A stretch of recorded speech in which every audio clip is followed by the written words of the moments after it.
સાહેબ, આગની ઘટનાઓ જે રીતે સામે આવી, લાસ્ટમાં એટલાન્ટિસ બિલ્ડિંગમાં પણ આગ લાગી, ત્યારબાદ કોર્પોરેશનના ફાયર વિભાગ દ્વારા નોટિસો ફટકારાઈ છે અને ચેકિંગ પણ હાથ ધરાયું છે. શું કામગીરી અત્યારે ચાલી રહી છે? જે ચેકિંગ છે એ તો અવિરત ચાલી રહ્યું છે.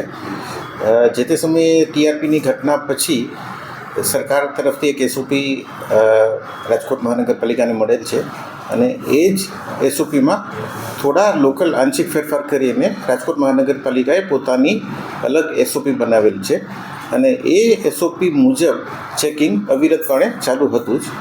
હાલ જે આપણને વધારાનું માનવબળ મળ્યું છે, જે ફાયર પ્રિવેન્શન વિંગ અંતર્ગત આપણને જે વધારાનું માનવબળ મળ્યું છે એનાથી આપણે એ ચેકિંગને વધુ સઘન બનાવ્યું છે અને હાલ હું માનું છું છેલ્લા થોડા સમયમાં 500થી વધુ આપણે મિલકતોનો સર્વે કરી અને જ્યાં ત્રુટીઓ હતી ત્યાં આપણે નોટિસ આપેલ છે.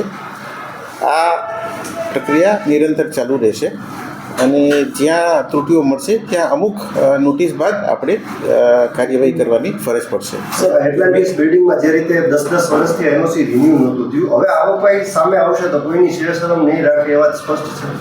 એટલે એટલાન્ટિસ બિલ્ડિંગમાં પણ આપણે 2 નોટિસ તો ઓલરેડી આપેલી હતી. એટલે આપણી જાણમાં હતું, એ લોકોની બી જાણમાં હતું જે થયું. પરંતુ હવે જો આ કોઈ પણ હાઉસિંગ કોલોની કે એનું એઓપી હોય કે માલિક હોય એમના તરફથી જો પ્રત્યુત્તર નહીં મળે કે કાર્યવાહી નહીં થાય તો પછી આપણે કાયદા જે ફાયર એક્ટ છે એ મુજબ આપણી પાસે જે સત્તા એટલે થયેલ છે એ મુજબ કાર્યવાહી કરવાની ફરજ પડશે. મેજરલી કઈ ત્રુટીઓ દેખાય છે બાંધકામમાં અલગ અલગ છે? ફાયરની દ્રષ્ટિએ હાલ જે હાઇટન સિસ્ટમ લગાવેલ હોય તે કાર્યશીલ ના હોય, એનઓસી રિન્યુ થયેલ ના હોય અથવા બીજી કોઈ બી, તો દરેક મિલકત ઉપર અલગ અલગ પ્રશ્નો હોય છે. એનઓસીની બી પ્રક્રિયા સરકારે ઘણી સરળ કરી દીધી છે રિન્યુઅલ માટે. એટલે હું માનું છું એમાં પણ કોઈ હવે પ્રશ્ન નથી.